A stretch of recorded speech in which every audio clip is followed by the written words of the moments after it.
What's up, everybody? How's it going? Today's video,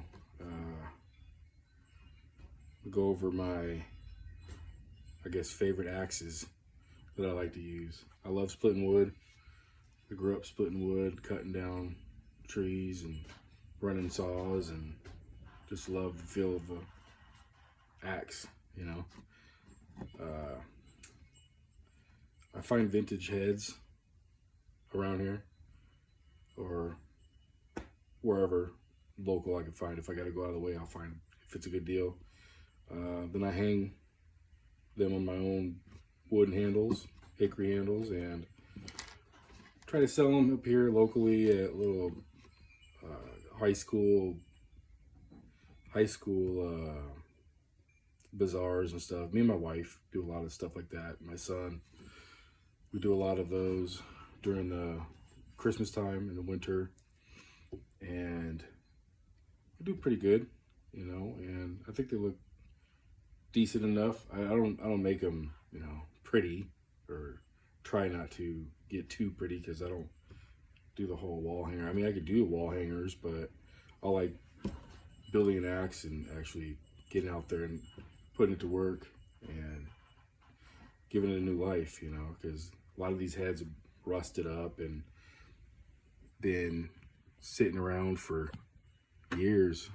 Probably, I've seen a lot in barns at estate sales and out in the country up here in Washington, Oregon, and it's not fair to them. So here's one I just made. This thing is 35-inch handle. I mean, I'm 6'3", 295, so my arms are a lot longer than some people. My hands grip a 35, a thicker handle a lot better. Double bit, it's a splitter. Got a pretty good profile on it. Put a nice wooden wedge in the top. I like leaving it proud like this because you pop that wedge in, it pops the kerf out, the handle out, so that head's not going to move or come off. If you cut it flush, then it has the tendency to come loose and pop off of that handle. But this is a no name. Oh, it's so nice. I love it. This is my favorite splitter right now. I tend to favor splitters because I love splitting wood, but I carry a lot of choppers too. And here's my truck axe, my all-time favorite axe. It's a good little tree chopper and camp axe. It's glorious. I love it. It's an old Norland.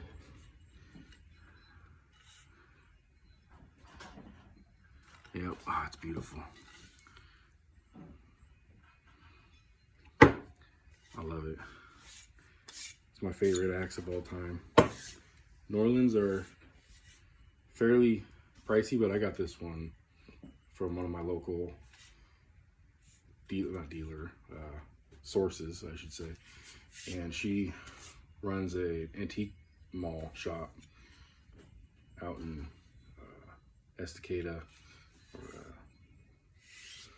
Carver, Oregon, or Barton, whatever, out that way. But it's nice little chopper. And then I got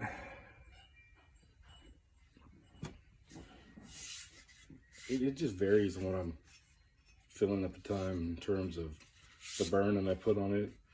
I'll carve it out with a draw knife and then sand it up, burn it, throw a little propane burner torch on it, and get a darker burn like this. Or like the last Norland, there was a light one. And this is a straight handle. That last one was a curved, like a fawn's foot type. It's a German 2.5, 3.5. Oh, it's nice. I'll wedge it with barrel wedge sometimes on top of the wooden wedge. Just kind of give that that extra guarantee that it's not going to come off to the buyer. But I mean, I guarantee my work anyways. I test to beat the crap out of these things before I send them out. And they're all use, put the hard use AXES, and they have been in the past, so hopefully they're going to get back out there. I do hatchets as well. Ball peen hammers, let me see.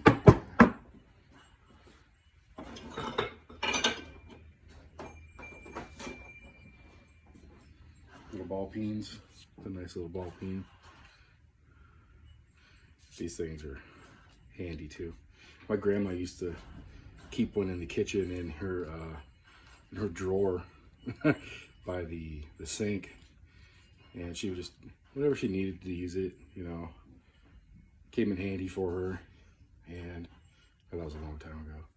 My grandpa had a barn and a whole bunch of tools, and he had a lot of ball peen hammers, so I just pick up heads, vintage heads, and hang them on its own wood. This one is probably one of the coolest, if not the coolest, axe I've found. It's a handle, the original handle I cut off. It was a little, first off, this was hung upside down, so it was hung like that with the handle down here, so that wasn't right. But it's a Kelly 3-line, if you could read that. True temper, flint edge, Kelly works. It's an old axe, still got the red paint on it.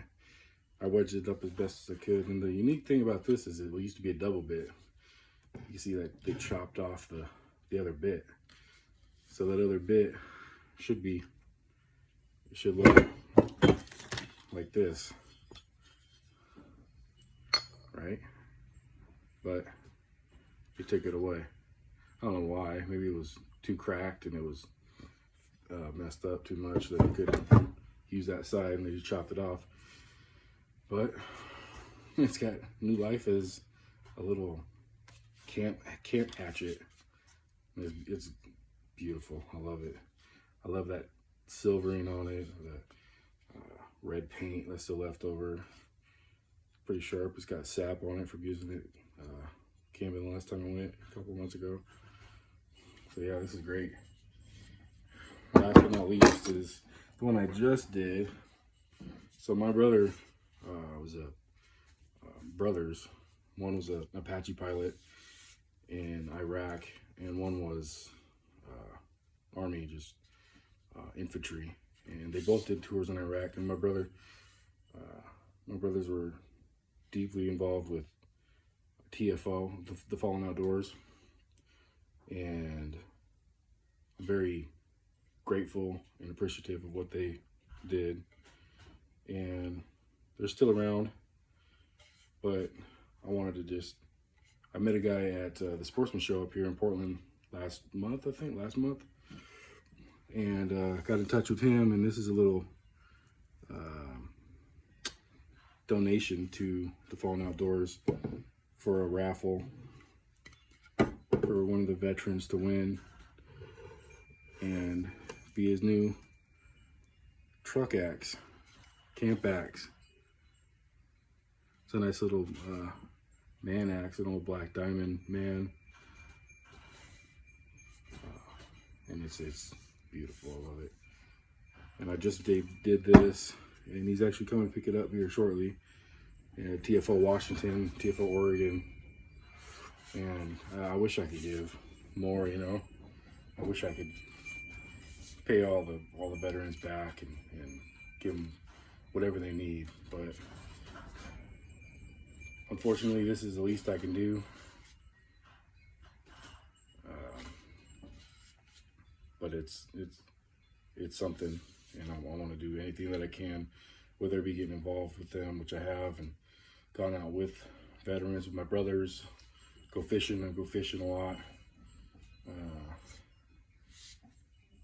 Just whatever I can do to pay them back in any way. And this is one little small gesture that I would like to extend to them. So the Fallen Outdoors, if you're not familiar with them, get familiar with them. they're probably local in your state or wherever you're at, Washington, Oregon, and support them any way you can, because a lot of those people need your help, whether they want to admit it or not. Some of them, like my brother, it was hidden for a while, masked, and you know, sometimes it's hard for them to speak up because you know what they've been through, and I can't speak from experience per se, but I've been through some hard times in my life, but nothing like on that level. But I came out of it a better person, and a lot of those veterans do as well. And some of them need people in their lives to pick them back up, whether they admit it or not. Just do what you can to support them and help them out. And this is probably the most significant and special acts that I've done ever, and it means a lot to me to know that this is going to go to one of those veterans, you know, for nothing. I'm not, you know, expecting any money or anything out of it. It's not who I am. So yeah, hopefully it gets out there in the working field again, and this head has shown new life, because it's an old axe head, and it's back. I mean, they don't make them anymore like they did back in the day, which is unfortunate. But this used to be, minus the handle, this used to be a working axe. You could tell by the pole is mushroomed. Yeah, the pole is mushroomed out a little bit from, it's probably a wedge banger back in the day from hitting wedges in someone, whoever was falling, used it as a faller's axe head and use that to bang wedges. So yeah, this is my top axes, my favorite ones right now. A splitter and chopper, nice little camp hatchet, and then this one just falling outdoors. So thank you guys for watching. Have a great rest of your day, weekend, whatever time it is right now. But enjoy. Thank you.